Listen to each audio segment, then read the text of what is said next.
Okay, ma'am, I have a few questions for you. Yeah. So, I've started my own business. I Yes, I've just seen wanted to the ask the you. cell phone covers and stuff, right? Yes.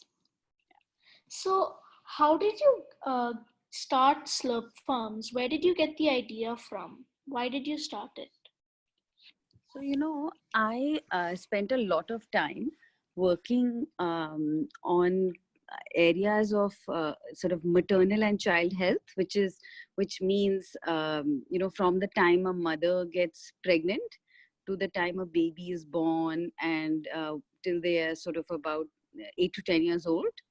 And I first spent time in the UK, so understanding from a population point of view, the problems there for for mothers and young children.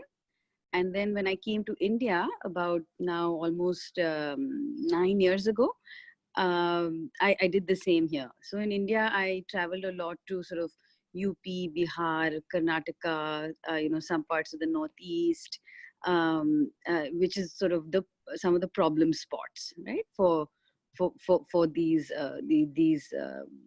this issue. But what I found was that even though people think, okay, India is a poor country, there are lots of sort of malnourished children and stuff like that, you even find amongst rich people that sort of amongst children who are not sort of underweight or underfed or overweight, right? So something somewhere is going wrong in the way children are being fed today. So and then when you go and you look in the grocery shop, you see all the products on the market, forget the one, especially for children, have only sort of 3 to 4 ingredients, which is maida, which is refined wheat, sugar, and dalda, which is a trans fatty oil, like a hydrogenated fat. So it's really not good for you. So I felt that there was an opportunity to try and do something, make a product that children should eat, and make a business of it. And a sort of dear friend of mine who she and I had always talked about doing something together, Shoravi. She and I decided to start Slurp Farm almost 5 years ago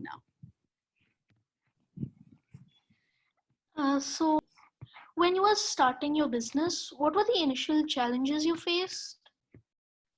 So, like you, we didn't know anything. I mean, I'm sure you didn't know anything about making a cell phone cover, no, when you decided to start your business. So we didn't know, we only knew how to eat the food. We didn't know how to make the food. And we certainly didn't know how to make it beyond making it in a kitchen.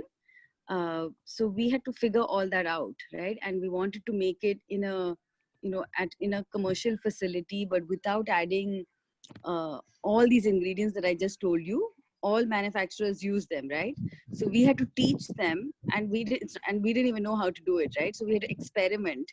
Many failed experiments later, we figured out how to make these products without adding any preservatives, any additives, things like that, to make them to make them tastier. Like sugar is why food companies normally add sugar to make food yummy, right?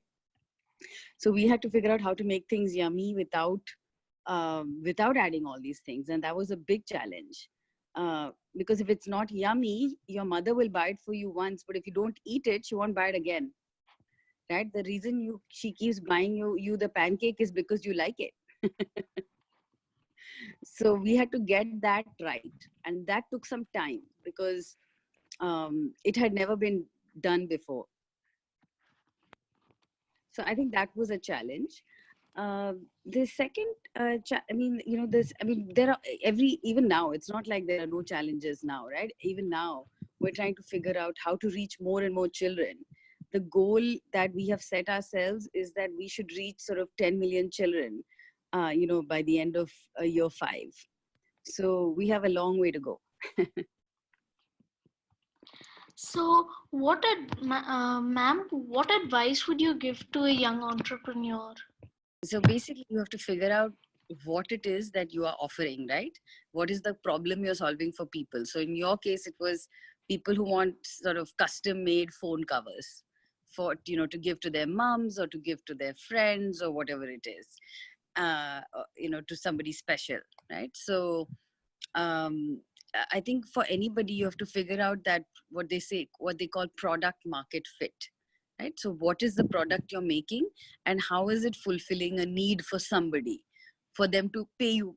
Why will they pay you otherwise, right? They have, and you have a business only when they pay you more than it costs you to make.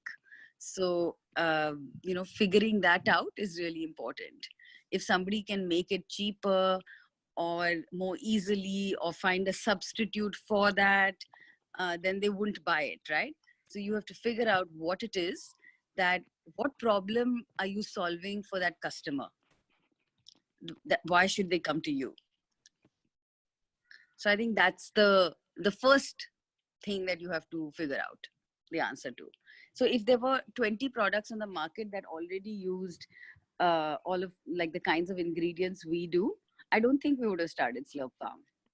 It's just that we felt there was genuinely nothing. There's still, there's us and maybe another one or two brands, small brands like us, who are trying to use these better for you ingredients to try and make products. So but we know there's a real need, right? Like moms like your mom and others constantly tell us that, thank you for making this product. It's really good for my kid and they like it. So you have to figure out that. Okay, ma'am. And ma'am, so I've started making phone covers, but I would also like to start making more making more products, producing more products. Like you have so many products. So Yeah. when is there a right time to start producing new products? And are there any challenges? Doing t-shirts and things like that, right? Yeah, There's like no water there's no bottles. formula or right time, wrong time, right? We when we decide to do, we have a sort of every Thursday we have a new product call where we talk about progress on new products. Obviously it's food, so it goes through many iterations of first of course taste and nutrition, just meeting that circle. Then there's a whole manufacturing circle, which is without adding any preservatives, etc. Does it have shelf life and so on? There's a whole bunch of tests that we have to do to ensure that we are happy that it's good to go to market. um, uh, there's no such thing as the right time, but normally there are costs you have to take into account, like the cost of holding inventory, for example. So I mean, one thing you can all I don't know, I'm assuming this is what you do right now, which is you make it once somebody orders, right? So that way you don't have to sort of hold inventory. And try it out. See, the best way to do, right? So we always try out a product first. So for example, right now Slurp Farm has launched like we've launched a sprouted for babies at 6 months, a sprouted ragi powder, and a mixed nut powders for everybody, but mostly like mums of 12 to 3 years are using it as a this thing. It's a very expensive product to make. I don't make much money on the product, but I decided to make it because it's really, really, it's a very good sort of high protein product.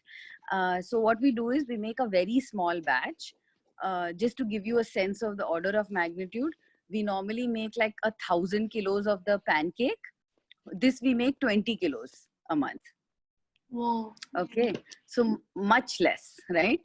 But and we sell it only on our website, just to see, because it's a new product. I don't know if how much uptake there's going to be, right? It's quite expensive. It has things like saffron and turmeric and all that in it, which makes it quite, and organic nuts and so on. So that makes it expensive, and I want to see whether there are enough people who want to buy it before we run around and put it on Amazon and so on, which has other problems. So there's I would say, in business language, it's called doing a pilot. So do a little pilot, right? Maybe even at your next school fair, get a little stall and set up a camera with a computer and get your you can sort of print on the spot, right? So there's no, the short answer is there's no right time. You just have to keep trying, because all you need is one hit product. Okay, ma'am. I think that's all the questions. That's Okay. all the questions I have. Thank you for accepting the call. I was very You happy to do the call.